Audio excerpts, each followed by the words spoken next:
सभी स्थावरों का स्वरूप कहा, उसमें जहाँ स्पर्श होगा वहाँ स्पर्श रस गंध वर्ण चारों गुण होंगे।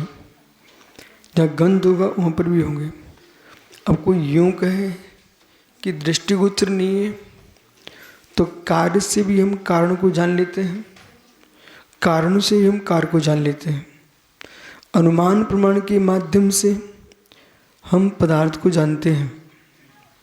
अनुमान प्रमाण के माध्यम से, जैसे परमाणु में आपको दिखाई नहीं दे रहे परमाणु, परंतु स्कंदों के माध्यम से हम परमाणु का बोध कर लेते हैं। जैसे कि किसी व्यक्ति ने नमक ग्रहण किया तो नमक से तुम्हारे शरीर में गर्मी आती है। अब प्रश्न है, इसको आप गंभीर प्रमाण से कैसे व्याख्यात करेंगे? नमक गर्मी की उत्पत्ति का साधन है। तो जब विद्युत होती, विद्युत जो आपकी लाइट जल रही है, इसमें अर्थिंग बनाते हैं, तो अर्थिंग में नमक और काला कोयला डाल देते हैं। तो वो जब अर्थिंग नमक डालते हैं तो बल्ब अच्छा जलने लगता है, बड़ा मधुर प्रकाश होता है। सुनिए, अब सोचिए, तो जैसे नमक के नियोग से वहाँ ऐसी शक्ति का संचार हुआ कि जो विद्युत आ रही थी उसमें शक्ति मिली, ऐसे तुम्हारे शरीर में जो ऊष्मा है उस ऊष्मा को बढ़ाने का काम करता है नमक। समझे? इसी प्रकार से अधिक नमक हो जाएगा तो व्यक्ति को पित्त भड़कता है, और पित्त भड़कता है उसको फुंसी फोड़ा ये सब होने लगते हैं। और दूसरी दृष्टि वो गर्मी उत्पन्न करता है, तो मानसिक गर्मी देता तो जीवों को विकार भी सताते हैं। बहुत सारे हेतु इसके, ठीक है ना। तो उसी प्रकार से समझा रहे हैं कि एक धर्म में, एक गुण में संपूर्ण गुण स्वीकार करना चाहिए। कुछ व्यक्त रूप में है, कुछ अव्यक्त रूप में है। जो जो लोक में दृष्टिपात हो रहा है, आपको पदार्थ दिख रहे हैं, चाक्षुष सब पुद्गल है। और जो विकार चल रहे हैं पुद्गल के ही विकार पुद्गल में चल रहे हैं। उत्पाद में ध्रुव चल रहा है, पुद्गल का स्वतंत्र चल रहा है। उत्पाद ध्रुव चल रहा है, जीव का स्वतंत्र चल रहा है, अन्य द्रव्यों का स्वतंत्र चल रहा है। उत्पाद में ध्रुव कोई एक नियत वस्तु नहीं है। उत्पाद कोई नियत वस्तु नहीं है। नियत वस्तुओं में उत्पाद ध्रुव चलता है। तेषां च सुतत्व चेकत्वं पृथक्त्वं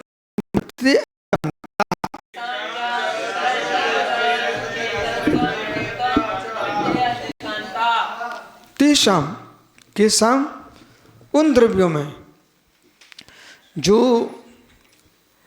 पृथ्वी का एक, वायु का एक, बृहस्पति का एक, जो 5 स्थावर हैं, पृथ्वी का एक, जल का एक, वायु का एक, अग्नि का एक, बृहस्पति का एक, इन सब के अंदर तेषां स्वतः चेकत्व प्रति अनेकांत, उनकी स्वतः उत्तवन एकत्व पृथकत्व प्रति अनेकांत जानना चाहिए। स्वतः और पृथकत्व, इधर देखो भाई, स्वतः पृथकत्व अपने आप में और भिन्न द्रव्य से, दो द्रव्य से आपकी शक्ति का बोध होता है। दो द्रव्य से शक्ति का बोध होता है, या तो स्वतः से होता है या परता से होता है। समझ में आ रहा है? स्वतः से होता है, परता से होता है। जैसे कि उत्पाद व्यय, उत्पाद व्यय जो स्थूल द्रव्यों में स्वतः से होता है, धर्म अधर्म इनका जो व्यय है वो परता से होता है। ठीक है? तो ऐसे ही पृथकत्व अनेकांत, तो एकत्व और पृथकत्व, तावत में एकत्व पृथकत्व में अनेकांत जानना चाहिए। और कैसे? तेषां च स्पर्शादीनाम, और स्पर्श आदि में सुतस्तदश्च एकत्वं पृथकत्वं प्रति अनेकत्वं भेतव्यम, स्यात् एकत् स्यात् पृथकत्वमिति। स्यात् एकत्व स्यात् प्रकृतत्व। स्यात् एकत्व है स्यात् प्रकृतत्व, थोड़ा दिमाग लगाओ। स्यात् एकत्व स्यात् प्रकृतत्व, गुड़गुड़ी में स्यात् एकत्व है स्यात् प्रकृतत्व,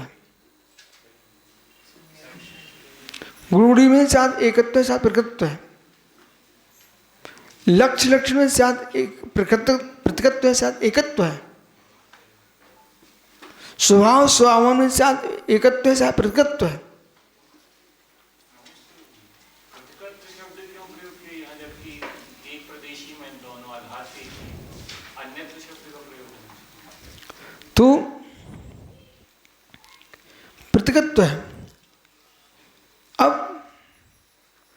अन्यत्व अनन्यत्व, अन्यत्व अनन्यत्व, तो आचार्य हमारे शब्द का प्रयोग करने की दृष्टि है अन्यत अनन्यत। जब हम भिन्न भिन्न देखते हैं गुड़गुड़ी में अनन्यत्व है, वो वैशेषिक जैसा भिन्नत्व नहीं है। वैशेषिक ने क्या किया, गुड़गुड़ी को भिन्न देखा। जैन दर्शन गुड़गुड़ी को भिन्न नहीं देखता है, इसलिए अनन्यभूत है, अन्यभूत है, अनन्यभूत है। तो अन्य क्यों कहा, गुड़गुड़ी में भेद है संज्ञा लक्षण प्रयोजन की दृष्टि से, इसलिए से अन्यत्व कहा, अन्यत्व कहा। अब प्रतिगत तो आपको स्पष्ट भेद दिखा रहे हैं, स्पष्ट भेद दिखा रहे हैं कि भिन्नत्व तो है। अब प्रदेश भेद होने पर भी प्रतिगत होता है, प्रदेश भेद न होने पर भी प्रतिगत होता है। पृथुकेकांत पच्चे में प्रतिगत्व न प्रतिगत्व न साध्यकत्व निकटता।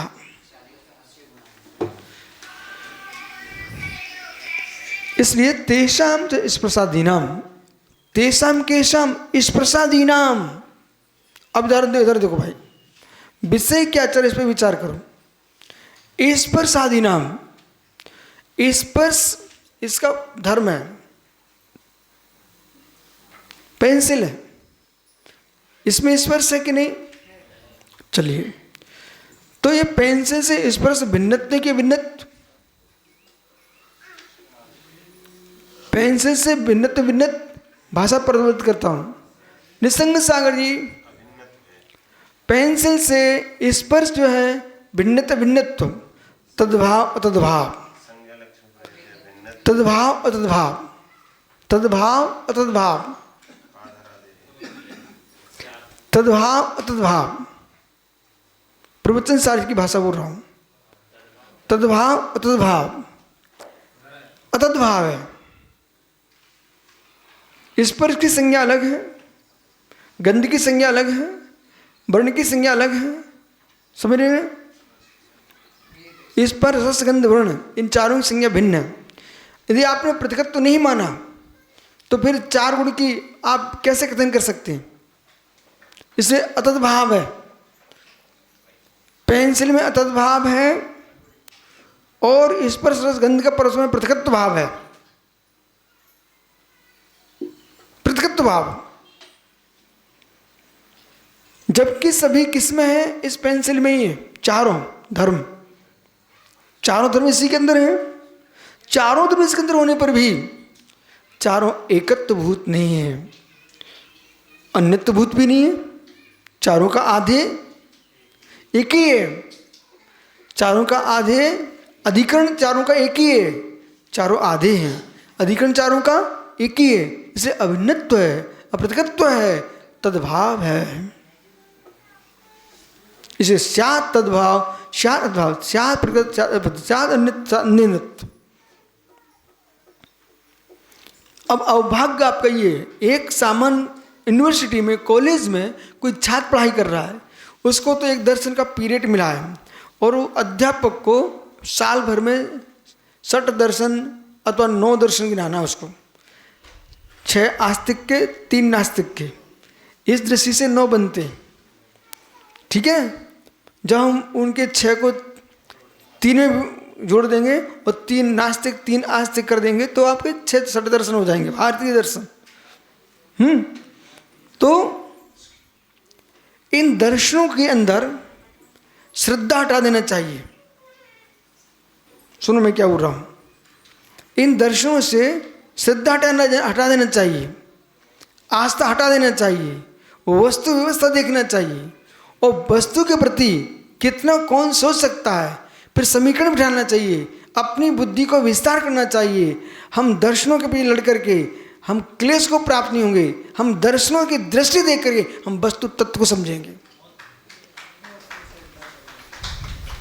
और वस्तु तत्व को समझ करके जो यथार्थ होगा उसे स्वीकार करना चाहिए। ये दार्शनिक छात्र की पहचान है। और तुम श्रद्धा से जुड़ के दर्शन पढ़ोगे तो तुमको दूसरे दर्शनों के प्रति गिलानी आएगी, और गिलानी आएगी, वे तो मिटने वाले हैं नहीं हैं, तुम मिट जाओगे, फिर विशुद्धि मिट जाएगी। दर्शन वे पढ़े जो मध्यस्थ हों, मेरे ऊपर कोई असर नहीं पड़ेगा किसी का।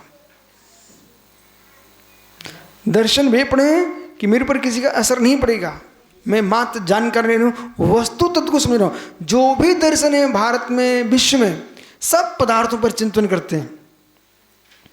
चेतन पदार्थ, अचेतन पदार्थ, चेतन द्रव्य, अचेतन द्रव्य, 6 द्रव्य के बाहर कोशी का चिंतन नहीं है, 7 तत्व बाहर किसी का चिंतन नहीं है, 9 पदार्थ पर बाहर किसी का चिंतन नहीं है। उन्हीं को तुम 6 बोल रहे हो, 6 द्रव्य, इन्हीं को अपनी अपनी संख्या लोग बढ़ाते रहते हैं, चिंतन इसी पर है।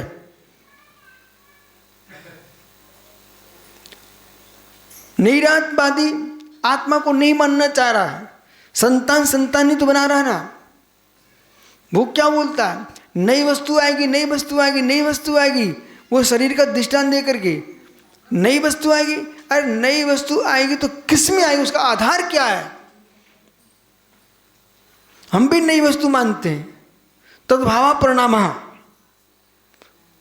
हम नई वस्तु मानते हैं, परंतु नई नई पर्याय आती, वस्तु वही होती, द्रव्य वही होता है। ये शासन जिन दर्शन है। फिर शंकर कहते हैं कि नहीं, वस्तु नित्य है, नित्य है, नित्य है। अरे नित्य है तो नित्य में कूटस्थ हो जाएगी, प्रमनशीलता अभाव हो जा। आप सोचिए, सोच द्वारा छोटा हो गया है, और विस्तार में सोचिए। नित्य है, नित्य तो आप कहाँ नित्य मान रहे हो? जब प्रमनशीलता अभाव हो जाएगा तो अगला प्रश्न है, नित्य तो परिणामी नहीं है। आप जो तपस्या कर रहे हैं, साधना कर रहे हैं, नित्य को समझा रहे हो, ये किसके लिए? कुछ प्राप्ति के लिए। जो प्राप्ति होगी वो नित्य में नहीं होगी, प्राप्ति होगी तो प्रवर्तन नियम से होगा। ये सारी माता बैठी हैं, इनके हाथ में आटा दे दीजिए, वो कहो कि मुझे पूरी चाहिए लेकिन आटा बदलना नहीं चाहिए, नहीं हो पाएगा। तो हम जैनी हैं, शादवादी, हम आटा बदल भी देंगे और नित्य भी बता देंगे।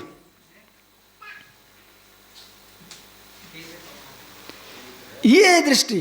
तुम नित्य कह करके परिवर्तन नहीं देख पा रहे हो, हम नित्य कह के परिवर्तन दिखाएंगे। आटा दिया है, आटा वही है, इसमें आटे में परिवर्तन हुआ है, लेकिन गेहूं पने का जो गोधूम था उसका अभाव नहीं हुआ है।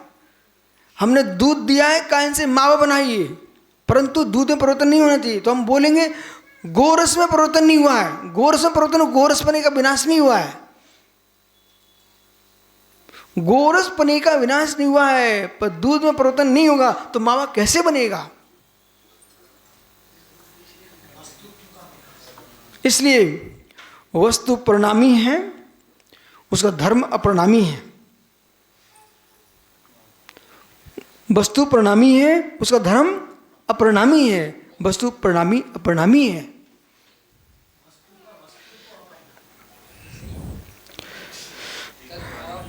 तद्भावा परिणाम, उसका होना परिणाम है। वस्तु के वस्तुत्व में परिणमन होता है, पर वस्तु अपने स्वभाव में नित्य है। नित्य होने पर भी नित्य कूटस्थ नहीं है। वस्तुत्व में परिणमन वस्तु के वस्तुत्व में हो रहा है, पर वस्तुत्व का नाश नहीं हो रहा है। वस्तुत्व का नाश हो जाएगा तो वस्तु नहीं बचेगी। वस्तु वस्तुत्व सामान्य विशेषात्म वस्तु, तो वस्तु सामान्य विशेष भी है, इसलिए वस्तुत्व में परिवर्तन है। जो विशेष है वो प्रणमन है, सामान्य अपणमन है। सोना है, सोना है, अंगूठी बनी है, प्रणाम हुआ है, स्वर्ण वही है, अपरिणामी है। इसलिए एक ही समय वस्तु प्रणामी है, वस्तु अपरिणामी है, ऐसे वस्तु के बारे में जानना चाहिए। ये जैन दर्शन का दार्शनिक पक्ष सबको समझना चाहिए। ये यूनिवर्सिटी का विषय है, कॉलेज का विषय है कि आप वस्तु के बारे में क्या सोच सकते हो।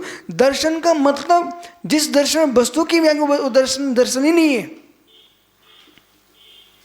जो वस्तु की व्याख्या करता है वही दर्शन होता है, जिसमें वस्तु के बारे में विचार वही दर्शन होता है, अवस्तु में कोई विचार नहीं होता।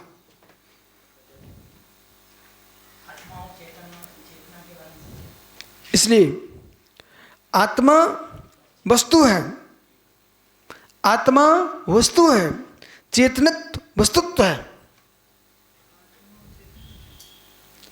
समझ बालक, आत्मा वस्तु है, वस्तुनो भाव वस्तुत्व, तस् भावस्तत्व।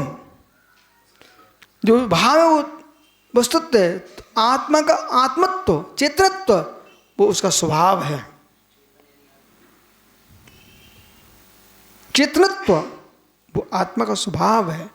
आप मनुष्य हो, अरे मनुष्यत्व है कि नहीं तेरे पास? मनुष्य है मनुष्यत्व, मुनि है मुनित्व।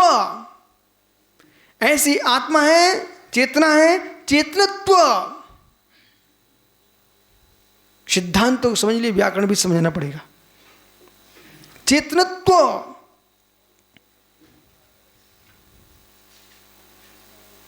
जहां पर कोई तत्व ही नहीं है, व्यवस्थाएं नहीं है, मात काटो मारो हिंसा का कर्म जहाँ सिखाया जाता हो, वहाँ वस्तु की क्या व्यवस्था की व्याख्या हो सकती? कुछ भी नहीं हो सकता। मात्र बुद्धिविहीनता, क्रूरता, बुद्धिविहीनता, क्रूरता सिखाई जाती है। बौद्धिक विकास तुम्हारा हो ही नहीं सकता। जैन दर्शन तलवार पकड़ने की बात नहीं कर रहा है, आप लेखनी पकड़िए, बुद्धि बढ़ाइए।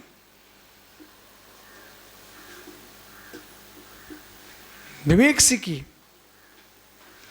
चेतना आत्मा के बाहर जा सकती है? क्या चेतना आत्मा के बाहर जा सकती है? ठहरिए, जो कथन कर रहे हैं वे चेतना को जानते नहीं है, ऐसा जो बोल रहे हैं। आभामंडल अलग वस्तु है और चेतना अलग वस्तु है। बरगना, आभामंडल बरगना, भामंडल, आभामंडल वर्गना है, तेज, उसकी ऊर्जा। लेकिन चेतना कोई बाहर नहीं निकलती है। चेतना कोई बाहर नहीं निकलती, ऐसी वस्तु नहीं चेतना कि जैसे अग्नि से धुआं निकल रहा है। समझो, ऐसी कोई चेतना नाम की वस्तु नहीं है। जैसे अग्नि से धूम निकलता है, ऐसे आत्मा से वो चेतना बाहर निकल रही है, ऐसा नहीं है। ज्ञान जो है, दर्शन जो है, इतना विशद है, उसमें द्रव्यों को जानने की, ग्रहण करने की सामर्थ्य है। सुनने ना, तो जो बाहर दिख रहा है वो पुरुष का विशुद्धि के नियोग से, पुण्य के नियोग से जो शक्ति है, वर्गणा है, ओरा है।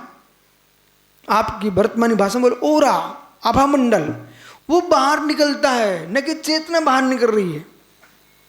वो चेतना बाहर निकल जाएगी, तुम जैन हो कैसे? चेतन लक्षण जीवा तद ज्ञान दर्शन हो। क्या ज्ञान दर्शन बाहर निकलता है? समुद्घात जो है वो ज्ञान दर्शन नहीं निकलता है। वो आत्मा के प्रदेश बाहर निकलते हैं, न कि आत्मा बाहर निकल गई। ठीक है ना? तो आत्मा बाहर निकलने का मतलब इनका अलग प्रश्न है, आपका विषय अलग है।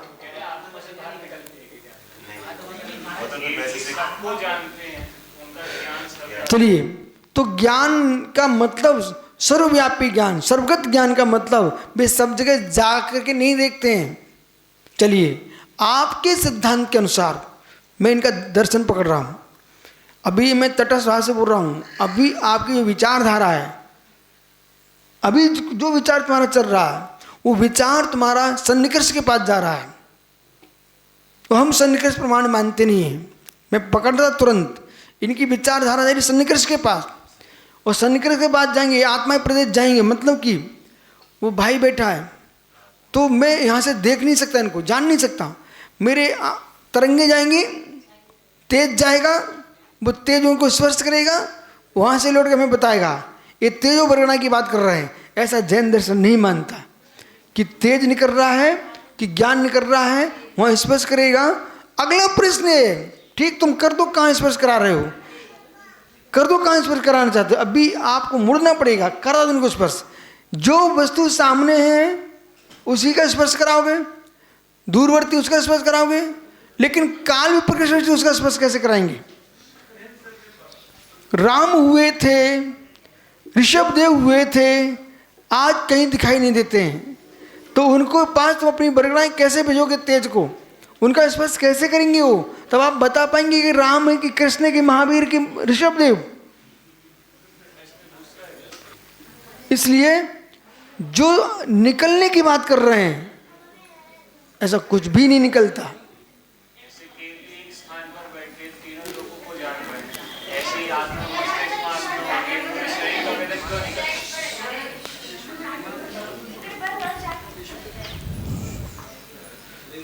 केवली भगवान कोई निकल के वेदन नहीं कर रहे, उनका छाई ज्ञान है, केवल ज्ञान। उस ज्ञान के बारे में श्रद्धा से सोचो, सुनना, उस ज्ञान को तुम ये सोचो, वो कैसे जानते हैं? ऐसे जानते हैं जिसका यहीं पर इतने लोग बैठे हुए हैं, जिसका जिस विषय में 6 उपशम है वो विषय को जान रहा है, कोई नहीं जान पा रहा है, तो उसको लगता है कि हम ये हो ही नहीं सकता, समझे कि नहीं हो सकता, लेकिन है। ऐसे केवली भगवान जैसे जान रहे हैं वैसे आप नहीं जान सकते। बोले क्यों नहीं जान? तुम छद्मस्त हो। आत्मा को बिंदु रूप स्वीकार कर लें, मस्तिष्क में विराज है, वो पूरे शरीर की वेदना को जान रहा है। मिथ्या दृष्टि लोग ऐसा मानते हैं, ठीक है। चलियो, अरे मैं बोलता हूँ अलाद चक्र, कोई ज्योति बिंदु की व्याख्या नहीं है। अलाद चक्र राई के दाने के बराबर, अंगुष्ठ प्रमाण, ये व्याख्या की गई है प्राचीन न्याय शास्त्रों में। ज्योति बिंदु कह रहा वर्तमान की कुमारी उमारी बोलने लगी हैं, ठीक है ना।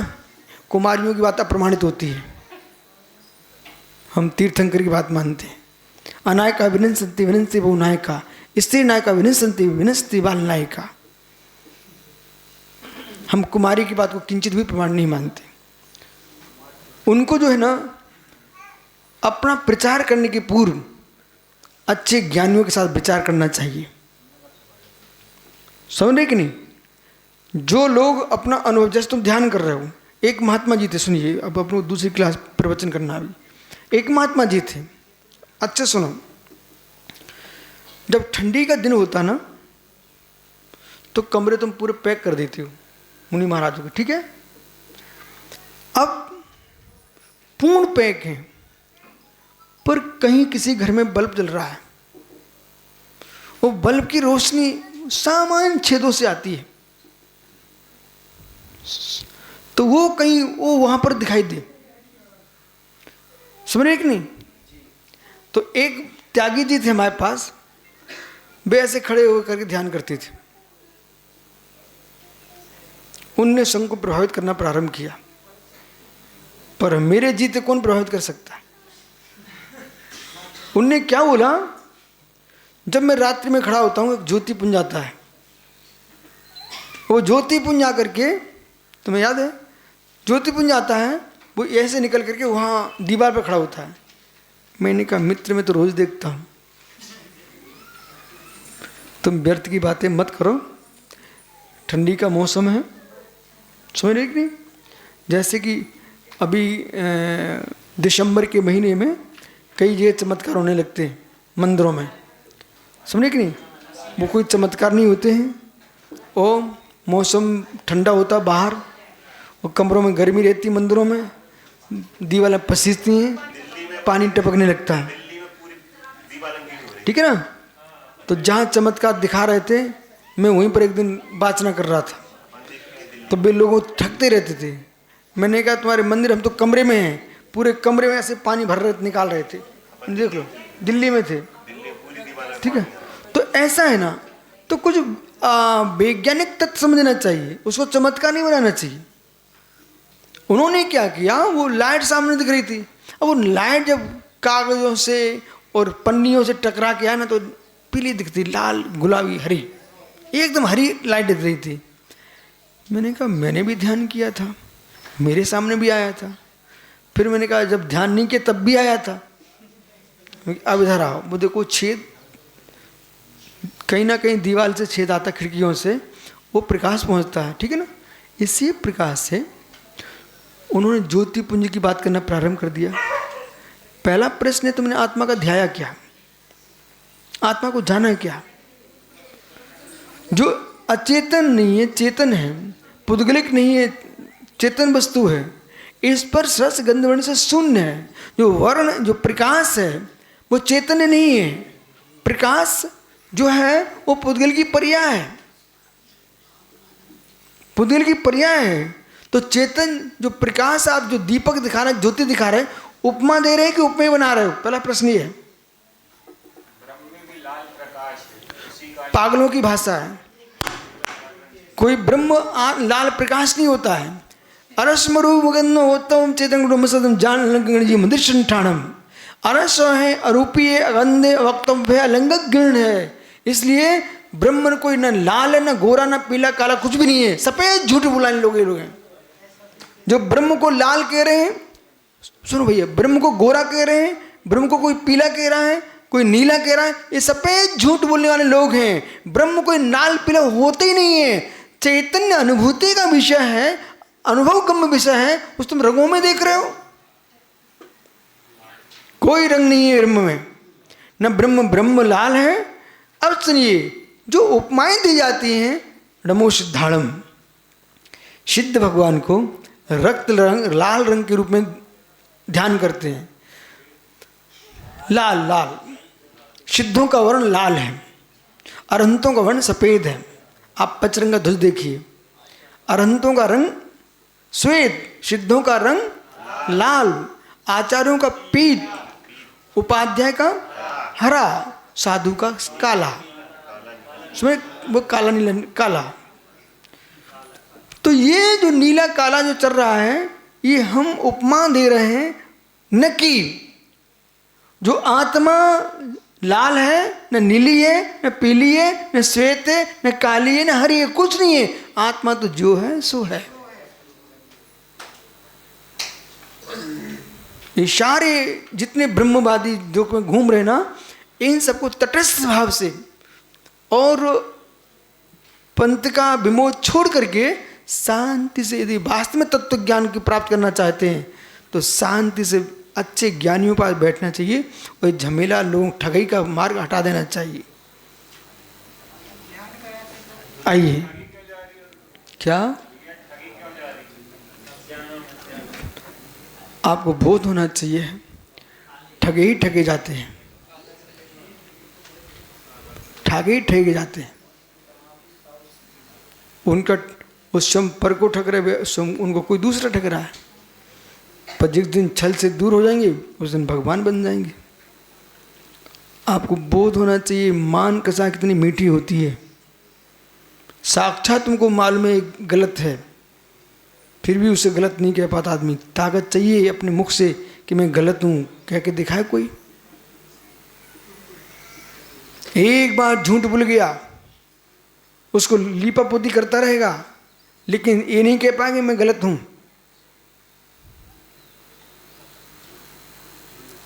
या तो गलत घोषित करो या गलती को समाप्त करो, दो बिंदु तुम्हारे सामने आना चाहिए। है ताकत किसी के अंदर जो यूं कह पाए मैं गलत हूं, इतना काम मैंने गड़बड़ किया है। कई बार यदि आप जैन मुनि की दृष्टि से व्याख्या करते हो तो आपके यहाँ मूलाचार आचरण का मूल प्रधान ग्रंथ है। उस ग्रंथ के अनुसार देखो हमारा सोच क्या चल रहा है, हमारी क्रिया क्या चल रही है, हमारी विचारधारा क्या चल रही है। फिर यहाँ खोजना चाहिए न्यायशास्त्र क्यों पढ़ा रहे हैं आपको, कि आप कोई दूसरे दर्शन की ओर तो नहीं मुड़ रहे हो। विचारधारा में क्या चल रहा है, सठ दर्शन का अध्ययन क्यों किया जा रहा है, कि आपका सोच कहां जा रहा है। वहां खोजो स्वयं, सूक्ष्म मिथ्यात्व की ओर जाओ, सूक्ष्म मिथ्यात्व को खोजो। द्रव्य मिथ्यात्व को दुनिया छोड़ सकता है, भाव मिथ्यात्व की ओर जाओ, तब मालूम चलेगा कि यदि ये राजवार्तिक ग्रंथ है, यहाँ के सिद्धांत बड़े गूढ़ हैं। जितने वर्तमान में प्रोफेसर हैं, ये लोग मेहनत कर रहे हैं, सभी दर्शनों का अध्ययन कर रहे हैं, लेकिन फिर भी उन ग्रंथों को न पढ़े जाएं जो दूसरे ने संकलन किए हैं। उन ग्रंथों को पढ़ा जाए जो मूल आचार्यों ने लिखे हैं, तब उनको विशेष ज्ञान होगा। संकलन किए वे उतना विचार नहीं भर पाते। अंदर मूल में पढ़िए आप, समझ ना, सूत्रों से बात कब कर पाओगे, जब मूल सूत्र पढ़ोगे जब कर पाओगे।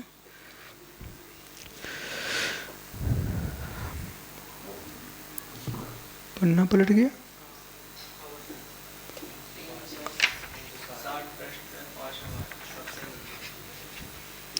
हाँ, इसलिए भेदाभेद में अनेकांत जानना चाहिए, भेद में अभेद में अनेकांत जानना चाहिए। बहुत गजब का व्याख्यान कर दिया। तेषां च स्वतंत्र चेकत्वम पृथकत्वम प्रति अनेकांतम च एकत्व पृथकत्वम। क्या कह रहे हैं, एकत्व में पृथकत्व में अनेकांत दृष्टि लगाना चाहिए। गजब। तेषां च स्प्रसादीनाम, इस प्रसादी में ततश्चे एकत्वम पृथकत्वम प्रति अनेकांतो वेतव्यः। इसलिए तेषाम इस प्रसादीनाम, उन्हें इस प्रसादी में जब विषय आगम का मिलता है ना स्पष्ट। अब सोचो भोला, आप यहाँ कक्षा में पढ़ रहे हो, एक कक्षा में बैठे हो, भवन में क्लास चल रही है, आपको कौन कहाँ सुन रहा है और कौन सी बात आपको उसकी अच्छी लगी, उसको आपकी पूरे देश में फैला दी, आप भूल चुके थे। जैसे कल समनपद स्वामी के शंभु स्त्रोत में आपने नेमिनाथ स्वामी का स्तवन किया, उसमें गिरनार पर्वत की महिमा गाई गई थी, उज्जैन पर्वत की। आज के दिन पूरे देश में वो वैसा घूम रहा है, आप तो बोल के भूल चुके थे। इससे ये क्यों कह रहा हूं, देश के प्रत्येक संप्रदाय के साधु महात्मा को प्रमाणित बात ही बोलना चाहिए, विषम बात की बातें नहीं बोलना चाहिए, इससे कि देश में शांति आनंद व्याप्त हो। इतिहास को स्पष्ट रखा जाए, इतिहास तोड़ा ना जाए, क्योंकि जगत को पता है कहां पर क्या है। किसको मालूम नहीं है, नेमिनाथ स्वामी नारायण श्री कृष्ण के चचेरे भाई थे। जैन दर्शन को मालूम, वैदिक दर्शन को मालूम, सारी दुनिया को मालूम है। मालूम है गिरनार से मोक्ष हुआ था, सबको मालूम है।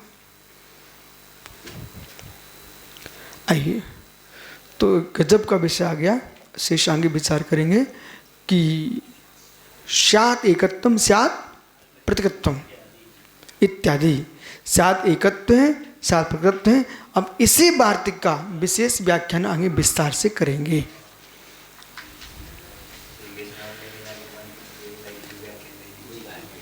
धर्म